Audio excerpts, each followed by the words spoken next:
All right, what is up, everybody? It's Wednesday. Happy New Comic Book Day to everybody. If you're out buying singles, happy Hump Day to everybody who's struggling putting in that 40, maybe 60, maybe 80-hour work week. Shit. Hopefully today on this show, we can alleviate some of that, take you guys away from your normal day, and let's talk comic books, movies, pop culture, nonsense, whatever comes up in the stream today is fair game. We got a lot to hang out with. Shout out to everybody here in the chat already. I'm Gabe. I love 90s comics. I started this channel. Like, this is crazy. Actually, you're not far from the truth of that, because it was your idea to combine the shows, wasn't it? Yeah, it was my idea to combine the shows. I started, like, I put together the channel. Yeah. It's my social security number on the channel, for taxes. So, yeah. And also with me, everybody, you know what's up. We got negative hair today. Yeah. With me, and of course, hanging out again. We got Lou. How you been doing, bud? Hey man, it's Wednesday. Kids are good, family's good, so that's really all there is to talk about, man. I've just been digging things. We just got back from a nice little vacation with the family, and we had a great time. Excellent. Yeah, we had a great time. You saw Deadpool and stuff during that vacation. Yeah, you're right. Yes. I think we should kind of keep some of the goods for the Patreon. But Gabe and I went at length and we talked about our thoughts of Deadpool 3, Deadpool and Wolverine on the Patreon show at patreon.com/Omnibros Live, where we were joined this past Sunday by several members of the community.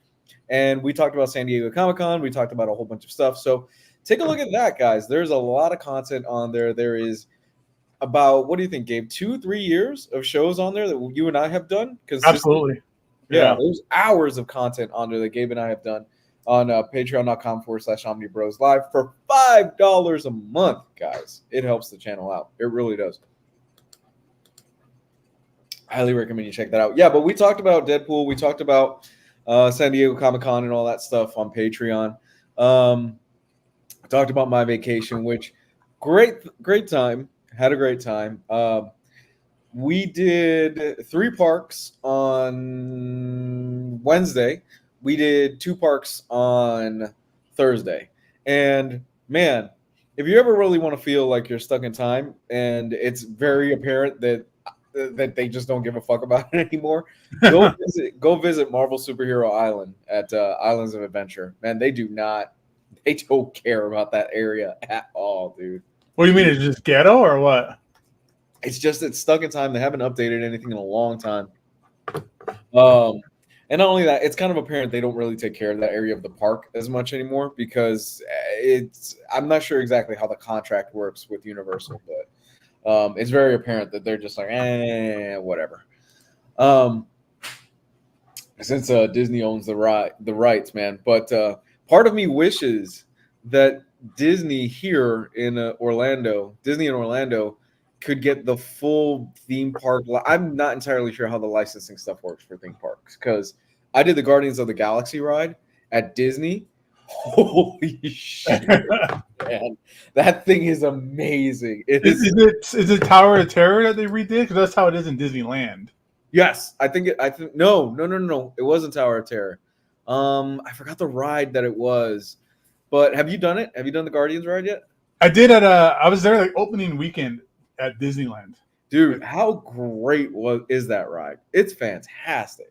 Well, I don't know how it is in Orlando, but the one in Anaheim, it's Tower of Terror. So it's basically like you get in your seats and it goes up like this big tower. Okay. And it comes down and goes back up and a little bit higher, a little bit down more and a little bit higher, and all that while you're watching on the screen in front of you is like the Guardians of the Galaxy fighting through the tower, fighting like monsters and all this kind of stuff.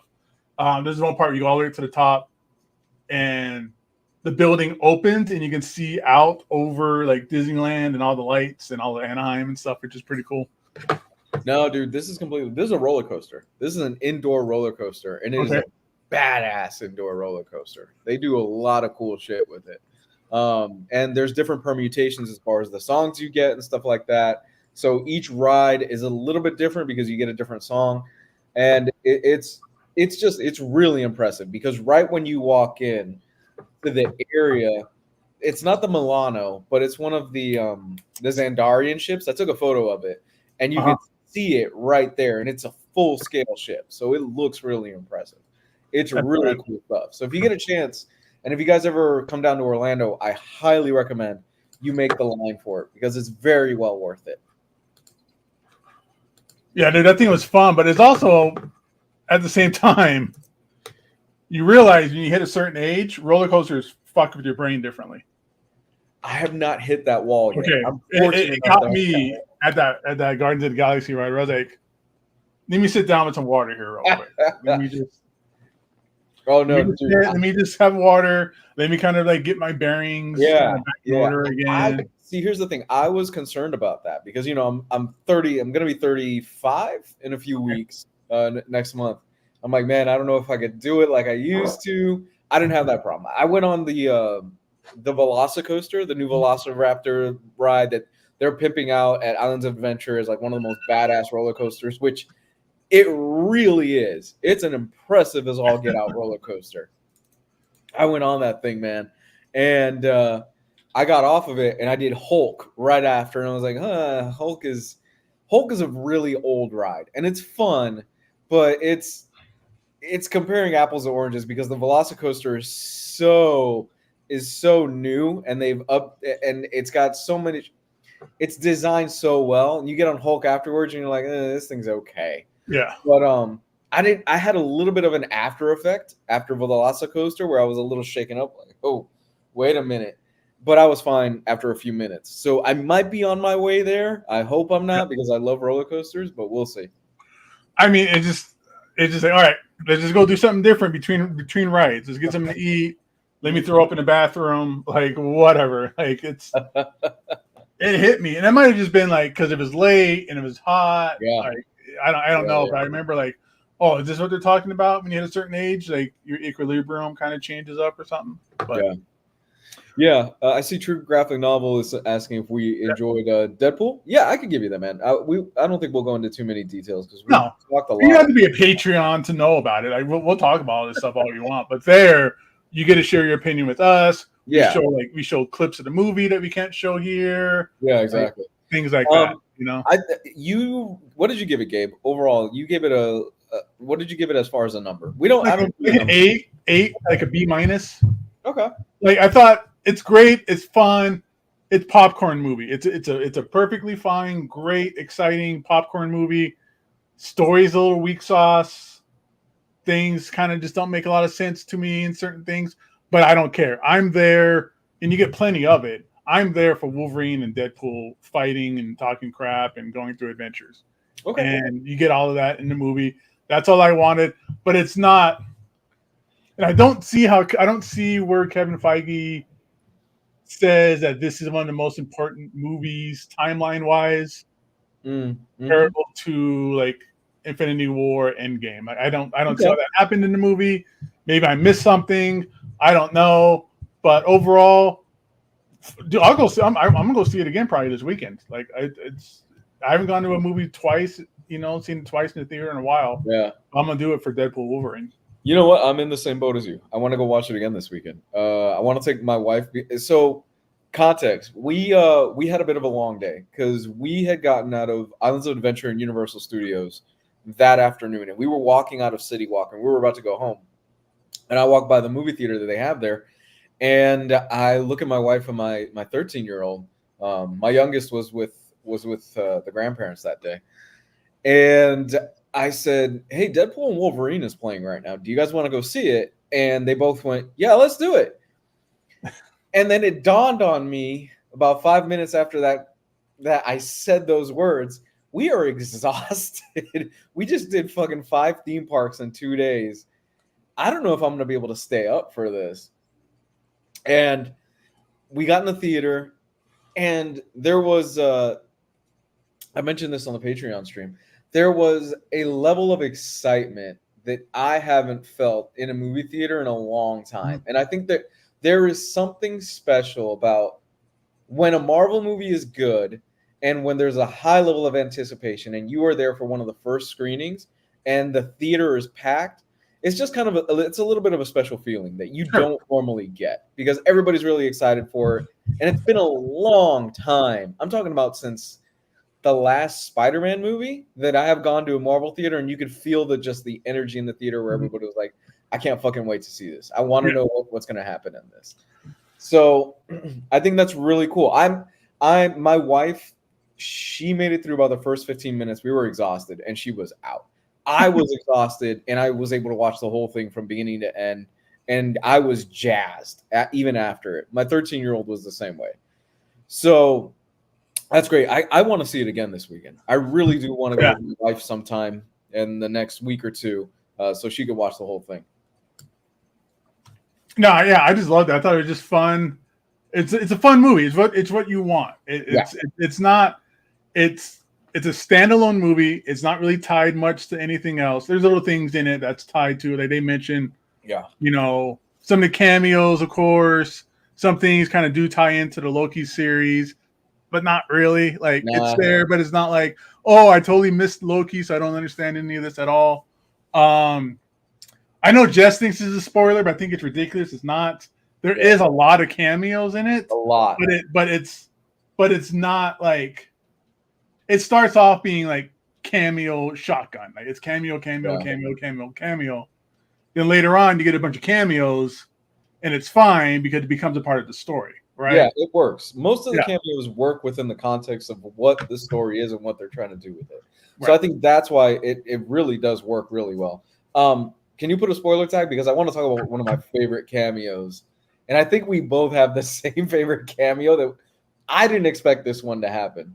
Do we want to talk about that here? I mean, we'll put the spoiler tag up, I guess. Just the one cameo. We won't go into full spoilers, but there is one that I really want to point out that I really love. All right, so 5, 4, 5, 4, 3, 2, 1. We're gonna talk spoilers a little bit. The tag's up, so if you want to mute us, come back when the tag's over. It's gone. I did not expect Channing Tatum to come back as Gambit. That was always something that was rumored, wasn't it? Yeah, because he was cast as Gambit, but they never did it. Not cast, but he was definitely tied to getting his own standalone Gambit movie. He was even in that Fox Studios like Marvel like picture that they did. Yeah. He was in that wearing a Gambit shirt. Yeah. But we never got him as Gambit until like today. Like I thought he did great. I mean, the accent, they even poke fun of the accent because there are moments where he's speaking and I'm like, what the fuck did he say? I was looking for subtitles. I was like, what the fuck's going on? I thought that was great, man. And here's the thing that I love is that him and all the cameos, there is a level of love to those characters, and there is a level of appreciation for the Fox era. Yeah. Because if you grew up at a certain point, and I know a lot of people look back on them as a joke, but if you grew up at a certain point, that's what we got. We had Fox era Marvel films. This was before the MCU, so there's an appreciation and love to those certain characters. And I really like the fact that they brought back. I'll tell you one I didn't expect: Wesley Snipes as Blade. Yeah, I did not. I thought that was a Sony property. I thought that at the time I thought that was a Sony movie, the Blade movie. I didn't think that was a Fox movie. So him popping up, I was like, oh shit, that's Wesley Snipes as Blade. It was really cool getting kind of a send off to those characters, and I got to tell you, I got kind of misty eyed in the end credits. I was like, oh shit, yeah, these were movies that I loved as kids. Oh yeah, I mean, not only did you get like Blade, but you got like Blade making fun of the current situation with Mashur Ali and how that Blade thing has just been falling apart for 5 years, 6 years, however long it's been. So they made jokes about that. They made plenty of jokes about Marvel MCU not exactly being the best as it was at once. So you get a lot of good stuff out of that too. Yeah, and hey, in the movie he says repeatedly, "I'm Marvel Jesus." And you know what? After the weekend box office, he might not be that wrong. He might Dude, not. because it's saving Marvel like right now when it comes down to like money and stuff. God damn, it's made Not so. that I think they were struggling at all, but they were definitely like Yeah, it was on the downswing. losing it in the theaters for a while. Yeah, it was on the downswing for a while. And even Deadpool in the movie goes, yeah, you came in at a low point in the MCU. And it's like, oh, shit. Okay, so you guys are really aware. Man, Wesley Snipes is 62. I did not know that. God damn. Yeah. All right, I think we're good with taking the spoiler tag off. I don't. Okay, I thought we were talking about the other cameo. But the big one. The big one, but we'll leave that alone. We'll leave that alone. Oh man, I will say, real quick, I'm okay with it. Oh yeah, I'm okay with it. If they want to go that route, yeah, I'm good. And it's also like you also get a little bit more of it at the end too, like that after credit scene. Yeah. All right, so no spoilers about Deadpool. We're done here at this point. We'll still talk about Deadpool and Wolverine, but just in generals and like what we liked it and that kind of stuff. No more talk about Batman showing up in it and things like that. Oh man.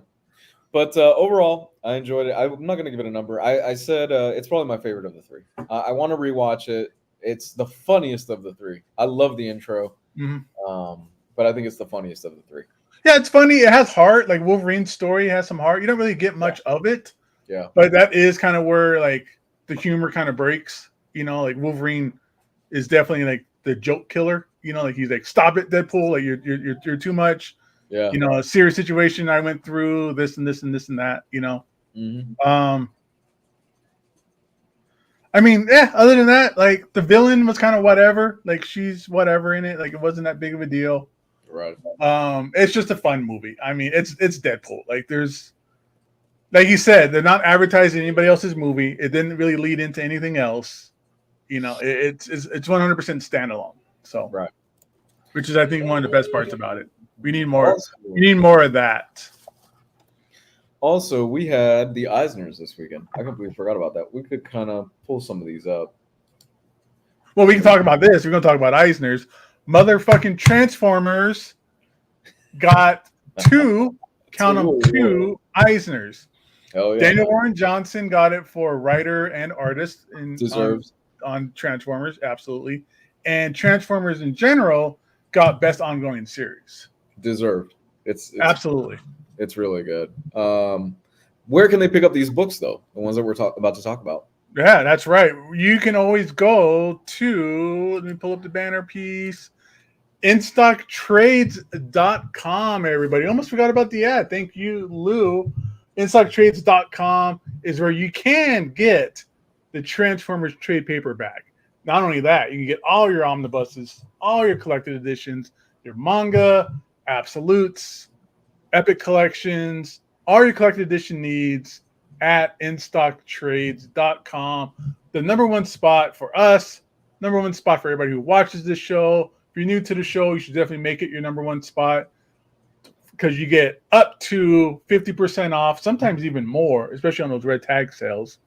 50% off all your orders, an extra 2% off for loyalty orders. So like you make one order, make another order, you can make it right after. And again, extra 2% off on that order.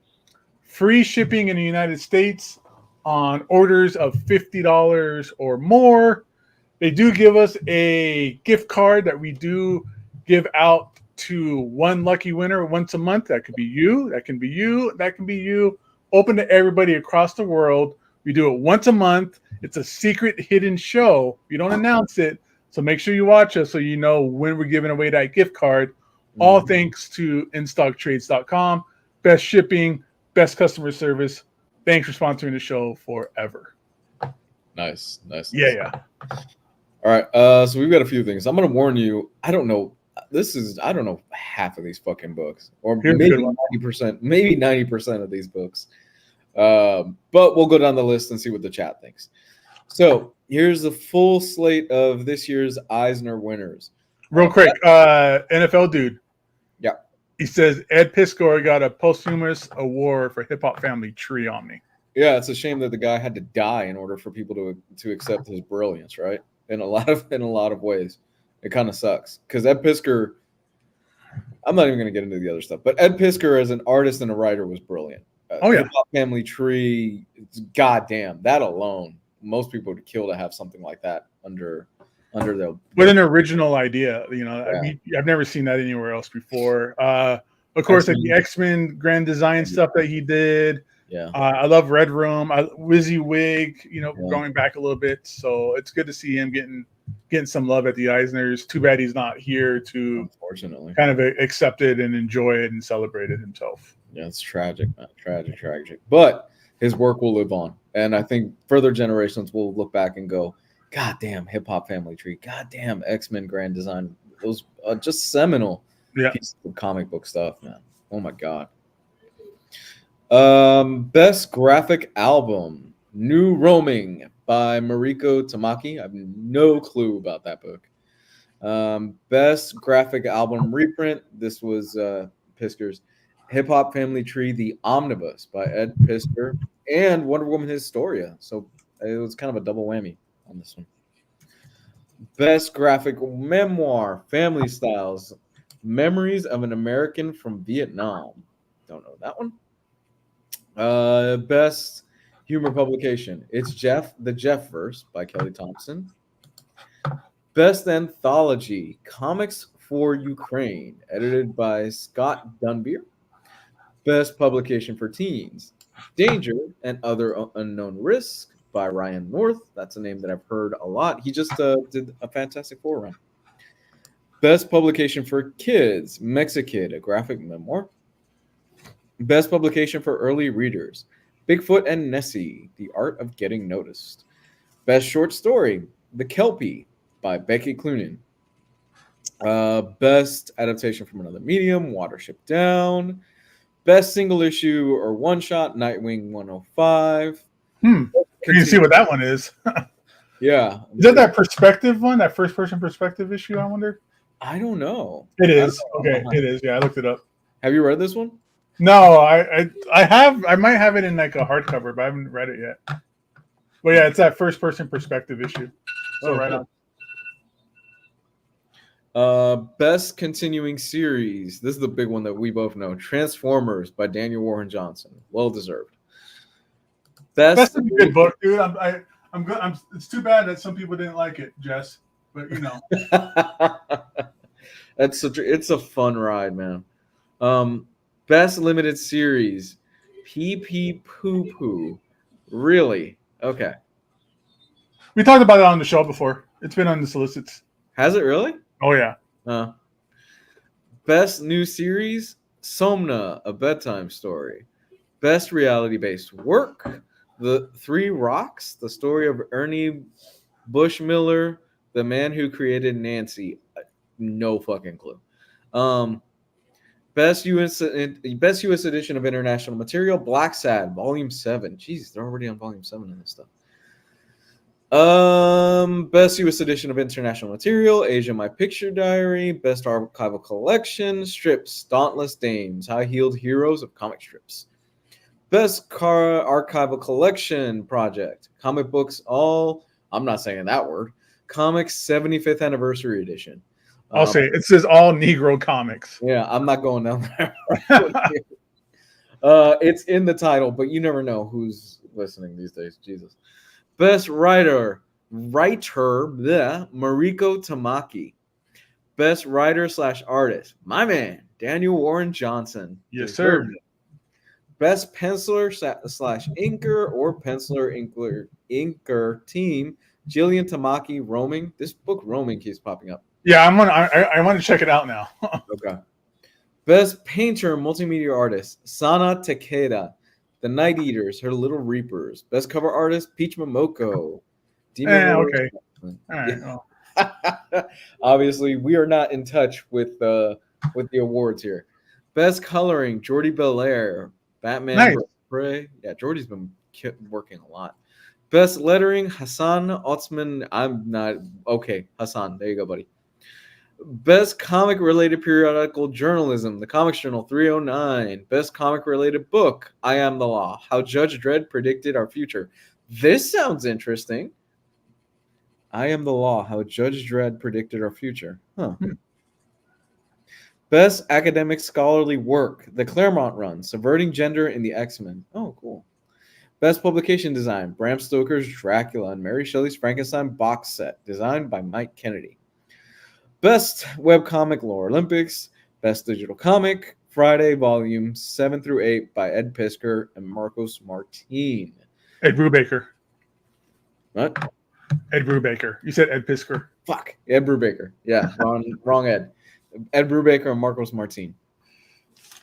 Clearly, you and I are not the audience for the Eisners, because outside of 2 or 3 books, I haven't heard of 90% of these. Well, yeah. Well, that's the thing is, this kind of just goes to show that, like, if you're not a superhero fan, and that's fine and all, yeah, but superhero stuff is not winning like top-notch awards. But this wasn't always the case, right? This was not always the. This seems like, and I've been noticing this over the last few years, and there's nothing wrong with these books. Congratulations to everybody. I'm sure they're all amazing and fantastic stuff, but they're not Marvel or DC, so they're very below the radar. They're not Marvel, DC, and I would even go far as say a lot of these aren't Image. There's one Image, one DC book. You know, the Eisners is. I'm not. This is going to sound wrong. The Eisners is kind of becoming, I think, what the Oscars are. You can clearly see this is an Eisner book, right? It's very high-minded. There's a certain design to it. There's a certain pastiche to it, I would guess, you know? Look, but Arrow, Red Arrow killing a hobo with a dead cat is not going to win an Eisner, but it should. I'm honestly surprised Daniel Warren Johnson for Transformers got the big W. Right. Well, is it that? Not Daniel Warren Johnson, but what you were saying earlier about, this is very hoity-toity, highbrow kind of awards for those types of books, right? Right. Very hoity-toity. It's all very indie creator, kind of creator set, things like that. But do you think it's because the Eisners are like that? Or I'm kind of leaning more to the idea that this is the way where the industry is leading to, where Marvel and DC stuff, and we've said it before the last couple of years on the show, has been on a slippery slope and been declining in terms of like fantastic stories, meaningful stories, quality wise of story, things or sorts like that. So I feel like it's more, the Eisners are going more towards this stuff because this is where the good stuff is. It's kind of hidden. It's outside of most comic book stores are not carrying this on the shelf, right? A lot of this stuff. These are things that you're probably going to have to find on your own, find it on Amazon, find it through some kind of website or something of the sort like that. This isn't the kind of stuff that comic book stores are pumping out. They're not pumping out, but they're not promoting, they're not buying, they're not pushing. So I think with that said, I think like I've been saying, I think if you're somebody that's looking for more highbrow reading and more enjoyable stuff that isn't just superheroes punching each other, or we're gonna go kill somebody and then replace it with a female counterpart, or it's gonna be another crossover for a year, or the whole kind of tropes and kind of sinkholes that mainstream comics are falling in. Right. This is the stuff that seems to be where you're going to find the gold. But in moving towards this kind of material, do you risk losing a younger audience? If the entire industry isn't moving towards this kind of material, but let's say if a lot more stuff is starting to move towards this kind of writing, do you kind of risk losing the? Look, I think they've already lost the majority of the younger generation because the younger generation is reading manga. Yeah, they're not reading a lot of this stuff. I'm surprised manga's not on the Eisner. Was there a manga? Did I miss it? Junji Ito's been on here before. I mean, like a manga category, like I don't best know. manga, like that, something like that. I don't know. I really don't know. Well, it wasn't on this list here that we read, right? So I'm surprised that that's not a category. It might be something where they have to consider it in a few years. But again, because that's the way the industry is going to. Right. Younger readers, not even younger readers. Like, I mean, I myself a lot of times is like, oh, you know, I'll pick up a manga more these days than I have regular comics because, you know, quality and storytelling and things of that sorts. Yeah. I'm surprised that that's not something that's on here. I am too. I think it'll be a matter of time before something like that gets put on here as far as categories and stuff like that. Best manga, best ongoing manga, or something like that. Yeah. There should be more manga categories in here. I mean, it's ridiculous that it's not. I didn't go to San Diego this year, but I'm surprised that there's not more manga booths like selling like, you know, little tokobons and hardcovers and stuff. Oh, dude, no, okay. So I went to SuperCon. This was my first con in about 5 years. I went to SuperCon about 3 or 4 weeks ago with my oldest, right? Yeah. It was manga, anime. There were maybe, and SuperCon's a big con, a very big con down here in South Florida. Maybe 3 booths out of everything that were selling American comics. Okay. Maybe 3 or 4 tops. Okay. Because I haven't been to San Diego in a couple of years. Yeah. The last big show, like I've gone to a lot of local small shows here in Vegas. Yeah. Was WonderCon last year, 2023, I think. And there were manga booths, or there was anime booths, not manga. It'd be like they're selling like figurines and knickknacks and tchotchkes and things like that, right? I haven't seen many where it's like, here's just a whole thing of like little tokobons that you can buy. So, yeah. So it's really interesting. It's kind of seeing that shift in trends and stuff like that. Like even when you came down to MegaCon, there were a good amount of booths that you can get some great deals on it. There were a good amount of booths that you can get a lot of comic book stuff. But it's the changing of the guard, right, man? It's a lot. I think so. Towards that, it's a lot of stuff is shifting towards that direction, and there's nothing wrong with that. That's just the industry adapting and the industry changing. And I've said this before: embrace manga, because there's a lot of good stuff out there. There's a lot of you out there that are just like, oh no, I'll never read manga, I'll never get into it and stuff like that. Dude, you are missing out on a lot of good shit. We joke on Geo all the time. We joke with Geo and Riley all the time, and Jess jokes about it too. But it's just a different form of storytelling in a way, and you are missing out on Junji Ito alone. You're missing out on some of the best horror that's being printed right now. Berserk, One Piece is super fun, you know, and it's accessible. One Piece is one of the bigger things of all time right now. Like there's a Netflix show. Like my wife knows about One Piece because of like the Netflix show and stuff like that. You know.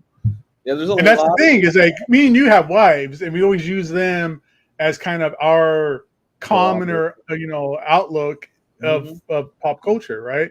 So my wife knows about One Piece. It means something, you know? Yeah.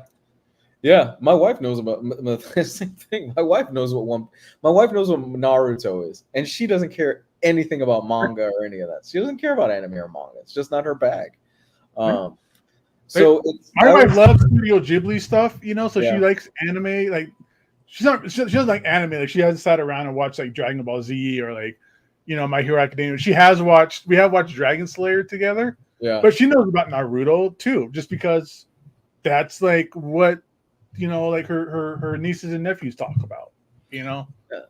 So I think the lesson is just embrace it, because it's here to stay. The younger generation, they are obsessed with it. And you know, comics will never go away. I don't think comics will ever go away. I think comics as an industry will stay here forever. There's a bunch of people online that are like, oh my God, it's the downfall of Marvel and the downfall of DC. Guys, Marvel alone this past weekend made, what was it, $500 million with just Deadpool and Wolverine? Yeah, I mean, you're talking about the movies, so the characters and stuff like that will always be around. And manga is comic books, you know, 100%. It's the same thing. Yeah. It's just told in a different format. So it'll never go away. I think people are just shuffling over to something that's more enjoyable for them. Like, I mean, More even accessible. like, NFL dude saying singles are $5, singles are $6.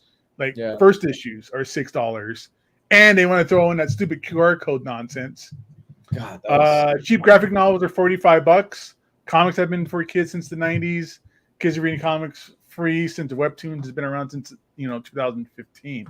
yeah. And that all makes sense. That all tracks, because I've said that myself. I've done that myself. We're like, man, do I really want to spend $100 on an omnibus, or do I want to spend $8 on a manga and get like a full satisfied situation? I think they need to really re-examine their pricing structure as well. Yeah. I really loved, and I brought this up. I think it was either on the Patreon stream or about a week or two ago. I think I really love when DC was doing the draw the line at $2.99. That whole slogan, where it was like 20 something pages, 21, 22 pages, something like that, and it was $2.99. All the what was it? Almost all the books were $2.99 at the time. All the New 52 stuff from New 52 forward for the most part. Yeah, $2.99. Yeah, so that might be something where they need to kind of we might need to revisit that, because $5 for a 20-something page comic is starting to push it there. It's also it's not so much the price matters, but not so much in the fact that like you pay $5, you pay $6, whatever it is. It's 22 pages. You can read it while taking a whiz and be done with it. Yeah. And like nothing happens sometimes. That's like, true. The story doesn't move, whatever the case might be, Where at $10, $8 if you get it like on IST or something like that, sometimes you get a manga and you got like basically a complete story. You got a chunky book. Yeah, you got a pretty chunky book out of it. So there's a lot of stuff going on in the industry right now, and but I'm excited about comics. I am not going to be a Debbie Downer. I genuinely am super excited for some of the books that are coming out right now. There's a lot of good shit. There's a lot of good stuff out in manga. There's a lot of good stuff out in Marvel and DC. You just kind of got to dig through a lot of stuff to get to even like Transformers. Motherfucking Transformers, where even Jess didn't like it, but because he felt he couldn't figure out who was who and who was a bad guy, who was a good guy. Right. Either way, again, that's not a superhero book. I mean, in the grand scheme of things, it's not Batman, Superman, X-Men. But it's just quality. It's a damn good book. It's a damn good story, damn good art. It all flows. Every issue had something happen where it's like, okay, it's Skybound, so every issue kind of had like a cliffhanger happen, right? So they just need to step up their quality somehow. They got to get better writers. They got to get less editorial interference. Whatever the situation is they got to get that quality back up, because there's nothing on here that's Marvel DC besides Nightwing. Nightwing's fantastic though. Yeah, it is. Yeah, that's a standout for sure. But we remember, dude, back in my day, remember when it was be like, dude, there's like 10 to 12 must-read comic books, right? It used to be like I would have a pull list. Yeah. Of I don't know, let's say 20 books a year or a month. Oh, probably even more. Got me bad, bro. New 52 had me bad for like a solid year to a year and a half. My pull list for about a year to a year and a half when New 52 came out was about 25 bucks. Easy. Yeah. But at least by then it would be like, for me, 75% would be like 4 out of 5, right? Yeah. Like a score of 4 out of 5. Yeah. The other would be like 5 out of 5. There might be like a couple 3s in there or 2, and once it, then I would kind of like, as things became 2s and 1s, I kind of take them off my list. But there was always a healthy amount of just like, dude, did you read the new Walking Dead? Dude, did you read Invincible? Dude, did you read the new X-Men? Dude, this happened in Green Lantern. And it's there's been a little bit of a gap of that since. Do me a favor. Let's kind of have some fun a little bit. Can you pull up the New 52 list? I want to go through some of these books and see what the quality was and how they still hold up a little bit. We'll just do number ones, right? We'll just do the initial launch. Right? Yeah, just the initial launch of New 52, because there were a lot of bangers in that initial launch. think I got it here. Give me a second. It's another good, NFL dude. Animated shows have been a historic gateway to comics. Absolutely. I think some of my early interactions with comic book characters were cartoons. Were like Superman or Spider-Man and his Amazing Friends, even like Hulk, stuff like that. X-Men 97 and DC animated shows and whatever Marvel has cooking will be the gateway to comics. The legacy cartoons are popular on Disney Plus and HBO. I agree, but at the same time, you read X-Men 97, you might be able to jump in. You can't jump into current comics with X-Men 97. Same with a lot of DC stuff and things like that. But I think it can get people interested in the characters. But it's not like, I want to know what happens next. Or, can I get some kind of information and familiarize myself with this? Not so much these days, it feels like. Excellent thought. Here's a thought. Because I'm digging what James Gunn is doing with the animated stuff. What if the future of these Marvel shows that tie into the main MCU, what if it's animated? Because X-Men 97 proved you can do a badass X-Men story and it's animated and people will gravitate to it. Yep. Apparently this Batman show that is on Amazon that comes out, I think it's either this week or next week, has been getting incredible reviews, saying it's the best Batman series since Batman the Animated Series. And it's not just one or two things. It's been across the board that apparently it's fantastic. Yeah. That Batman was like Cape Crusader. It's supposed to be like, they said it's not Batman Year One, it's Batman Week One or something like that. Something like this was a Max show, and Max dumped it, and they sold I think they sold it to Amazon or something like that. Okay, I remember that now. Stupid, because apparently it's fantastic. It's really fucking good. We know Creature Commandos. That's going to be in the new James Gunn DC universe. It's canon. So I'm kind of wondering if we're going to start seeing a lot more of these animated projects going, let's kind of start shifting away to more of this animated stuff because it's doing really well, and kind of shying away from these live action series, because especially on the Marvel front, the live action stuff has just not been hitting, I think, how they've thought it would. Well, they're doing 2 movies a year now as opposed to like 4 plus 5 TV shows or whatever the case is. It was definitely a quantity over quality situation with that. And we'll see how that kind of changes up with what we got going on next. Brubaker and Rucka worked on it. Give me Gotham Central, motherfuckers. Give me Gotham Central. I mean, I think they're going to start taking a look at a lot of this stuff. Unfortunately, Max, the fucking idiot at Max, the head of it, apparently he dumped it and we almost didn't get it, but Amazon picked it up. And they might be kicking themselves for not actually keeping the series. Well, hey, you took your shot, dude. You made your choice. They got to live with it now. All right, what do we got? We've got Action Comics. Grant Morrison. This was good. I really dug the start of this. Yeah, Grant Morrison, Ivan Reis. Yeah, solid team stuff. Yeah, it was a fun book. It was kind of the origin of Superman in this universe, and I like the boots. I like the T-shirt. It's just going back to classic stuff. The rolled up jeans. Yeah. All-Star Western. Was this the Jimmy Palmiotti book? Yeah, Jimmy Palmiotti and Justin Gray. It was the same team that was on Jonah Hex. Yeah, this was good stuff too. They just went over and they just redid it with All-Star Western. This was good stuff too. Animal Man by Jeff Lemire. This was one of the standout books when this first came out. It was fucking fantastic. I think it's one of the best books that came out of New 52.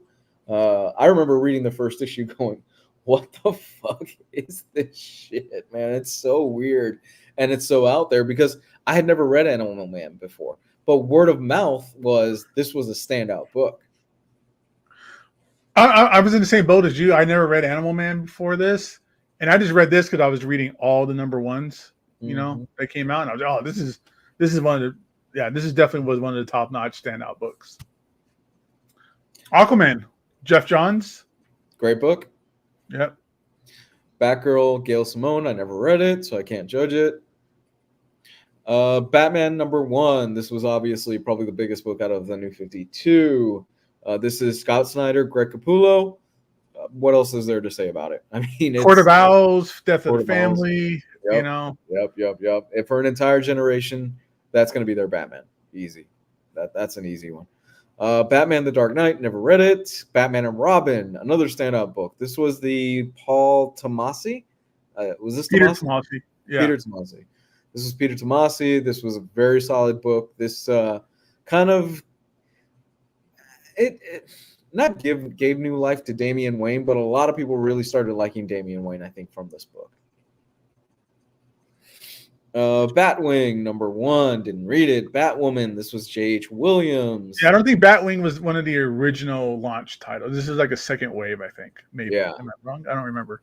Because there was an initial launch and then there was a second wave. There was like 2 or 3 waves, but yeah. Yeah, they canceled books, then they brought some more books.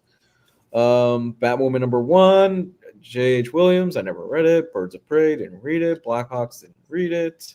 Yeah, Birds of Prey, Blackhawks, those were like second tier books or second waves. Yeah. Same with Blue Beetle. I don't remember that book. Me either. Captain Atom, I think, was a launch book. I remember reading it, but I don't remember anything about it. I don't remember. Catwoman was really good. This is Judd Winnick. Mm-hmm. This is the one where Batman and Catwoman fuck. And that was kind of like the big controversy, you know, is that they always something. You know, they were knocking boots or whatever. Yeah. DC Universe Presents. Yeah, that's like a second or third wave book. I don't remember that at all. Deathstroke was dope, dude. That was a good book. I never read it. No. It was good. Like the first 6 issues was good, and then I think Rob Liefeld got on it afterwards, and it was still good, but it was like a big change to it. Like it was a massive change. Yeah. Because he took over like 4 or 5 books at the time. Yeah. Demon Knights. This is the book I will never forgive y'all for not buying and reading when this was coming out. Because it got canceled. And Demon Knights deserved 50 to 60 issues because the book was badass. And it was awesome. Nobody read the fucking book, though, unfortunately. It needed way more love than it got. It only had like 24 issues. And it needed way more love. It was such a fun fucking book, man. Detective Comics. I remember this did not review well. I remember a lot of people did not like that initial run on Detective Comics because it was like the Joker cutting his face off and that whole fucking weird thing. But that was it. That was the first issue, and then it was nothing more to do with Joker again until Death of the Family. And I forgot where the book went after that. Me too. The Flash #1. The art was great in this book. I don't remember much of the story though. Frankenstein, Agent of Shade. Another book deserved way more love. It's basically a whole book. I love that book, dude. I thought that book was so much fun. Oh, it was. It was fantastic. And it was because they had during Flashpoint there was like a Frankenstein book. Yeah. And I was like, oh, dude, this is awesome. And I just kind of just carried it on. And when they brought this out, I just kind of went with it. Fury of Firestorm, Nuclear Man. Never read it. Oh, that was good, dude. I liked it a lot. It was Gail Simone. Okay. And Ethan Van Sciver. Oh, really? EVS did the art on this. Okay. Yeah, cool. They worked on this together for a while, I think. But I remember enjoying it.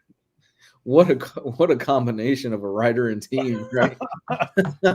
You would. Well, it was before Ethan Van Sciver became like, you know, controversial. You know, his current position is right now. But yeah, you would never see these two work on a book again. Green Arrow #1, Green Lantern #1, which was basically just the continuation of Jeff Johns' Green Lantern run. It was renumbered. But nobody was like, I'm still telling the same story. I don't care. Green Lantern Corps #1. Green Lantern New Guardians. Grifter #1. That was the Rob Liefeld book, right? Rob Liefeld? Oh, not at first. That was another one he took over a little bit later. This was Edmonton. Nathan Edmonton, I think it was. Yeah. Who did that for like the first like few issues. And then Rob Liefeld came on with Scott Clark. Right. Hawk and Dove. That was all right. I Vampire. This is another Demon Knights. I Vampire deserved a much longer run. It's It unfortunately got lumped into that kind of Twilight era that was going on at the time because they saw the cover. This cover, make no mistake, is not indicative at all about what the book is about. The book is awesome. No. The book is fantastic. The Justice big book. League. This is the launch. This is the launch book here. That was the big book, man. Yeah. That was the one that launched everything. Jim Lee art, Jeff Johns writing. Couldn't do wrong with that. Justice League Dark. I've heard fantastic things about this book. Justice League International #1. So there was that. Let's keep going. Legion Lost. I never touched. I've never read anything Legion. Same Legion of Superheroes. Nope, never read it either. Man of War. That was another like second or third string book or wave book. Uh-huh.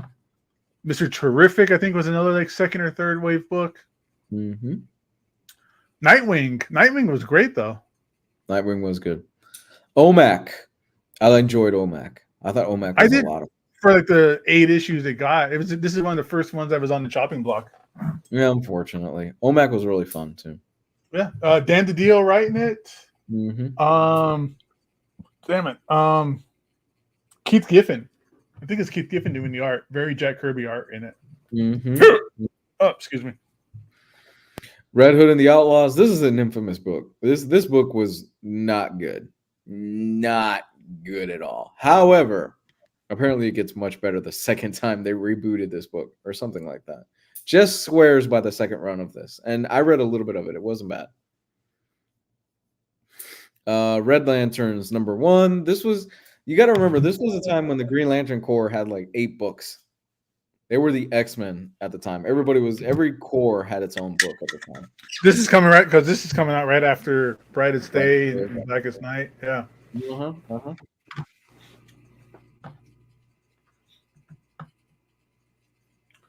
Resurrection Man, I don't remember reading. Never read it. I remember reading it, but I don't remember what I read.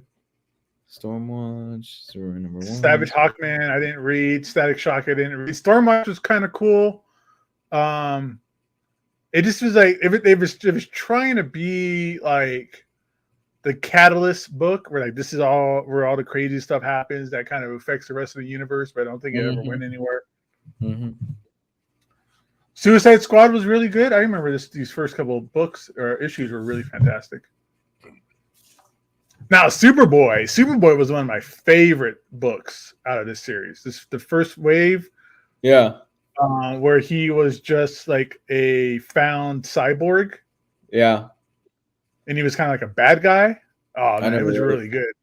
And then they switched it up, and he became like regular Superboy again. Swamp Thing by Scott Snyder, Yannick Paquette art. This is a good book. It was a lot of fun. It got kind of muddied when it got into the red versus the green and the yellow, whatever it was, the rot, and it got a little muddy, but it was fun overall. I think this is one of my favorite books out of New 52, and I don't think it gets enough love, unfortunately. Wonder Woman by Brian Azzarello with art by Cliff Chang. Man, it's basically, I love this book. I love the whole story. I love how he changes the origin. I absolutely adore this book. Cliff Chang's art is amazing. If you get a chance, I highly recommend you. Are the Absolutes even in print? Is the Absolute in print? Because it's gorgeous. I don't know for sure. Yeah. This is a badass Wonder Woman story. It's her dealing with the pantheon of gods, and they recontextualize her origin where it's like, oh, no, you weren't made out of clay. You were the daughter of one of the gods, and so good. Yeah. So good, man. I know they have since retconned a lot of this stuff in this book, and I think it's a damn shame because there was a lot of really cool shit in it. But man, this was fantastic stuff. Yeah, I love Wonder Woman. That was one of the best books. It went on for a long time, thankfully. I think it got 50-something issues. It went on for a while. Yeah. Well, I think Brian Azzarello left like somewhere like in the 30s, and then David Finch took over, I think. Right. I think, yeah, something like that.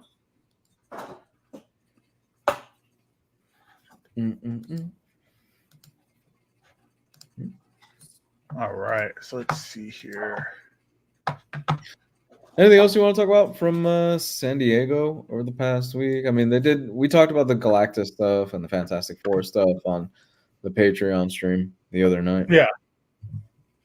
No, I'm good, man. Let's go ahead and we'll get into this. We'll start wrapping this up a little bit. Okay, folks.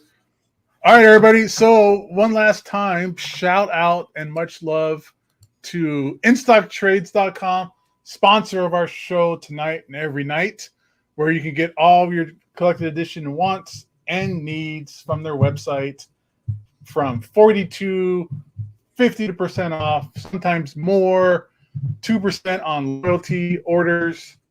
They give us a $50 gift card that we do give away on the show to one lucky viewer. Free shipping in the United States on all orders of $50 or more. Excellent customer service. The best packaging. Packaging is the best part, really. I keep all that packaging. I keep it away in my garage. If I start selling stuff, I have stuff. I have packing material. I got bubble wrap. I got a box. I got a sturdy box. It's all good. I save that stuff. And that's all free if you make an order of $50 or more. So make sure you check out InStockTrades.com, everybody. Hey, good stuff. All right. Where is this here? I'll go ahead and answer Kane's question real quick. I am 500 and something pages into Elantris. So I've got about 100 pages left, and I've already bought Mistborn. So that'll be the next book I start sometime next week. So I'm well on my way through this. And I've been enjoying it a lot. It's been good stuff. What's up, AS? That's one of our patrons here. Good to see you showing up here, bud. Good to see you on the show on Sunday. That was fun. But anyways, let's go ahead and get this all started. You got a little bit more going on about your Brian Sanderson books. 2 seconds before because we put this in the chat. How crazy is this? 14 arrested in human trafficking and undercover sting at San Diego Comic-Con. 14 arrested, 10 people saved. I didn't get a chance to get much more into that article to speak about it, but that's crazy that there was a human trafficking sting at San Diego Comic-Con. Holy shit. That is crazy. Kane, I'm enjoying Elantris a lot. You can very much tell that it's one of his early works, because the pacing is all over the place. I'm ready to wrap it up, though. I'm ready to finish it. I don't hate it, but it's very apparent that it's rough around the edges, and it's a different style of a book. It's more of a political drama than anything else. You're not getting a lot of action moments, but that's not what this book is about. But it's fun. It's fun so far. I'm ready to wrap it up, though. I'm ready to move on. All right, cool. Well, we're going to call it a night, everybody. Thanks for showing up. Again, if you want to be part of the Patreon and hang out with us, once a month we do a live hangout. Sometimes it's more. Where me and Lou, we get to talk about stuff that we can't talk about here on the show due to language, due to we show videos that we can't show on here. Like we do trailer reactions. Yep. We get you guys to join us in a not a stream. It's not live, but it's a room like this. And we all get to talk about what we want to talk about, what the topics are. Like we were saying on Sunday, we talked about all the announcements of San Diego Comic-Con, Dr. Doom announcements, all that fun stuff. So if you want to be a part of that, it's only $5 a month. It helps the show, helps all of us out here. And me and Lou love doing it, getting that taken care of with you guys. Mm-hmm. So if you want to be a part of that, please and thank you. All right. And with that said, let's go ahead and wrap this bad boy up, put a bow on it, and get it going for the day. Where's the videos at?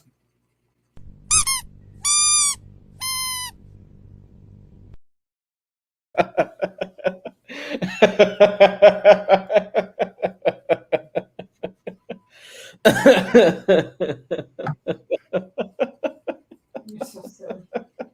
You haven't seen the video. My wife is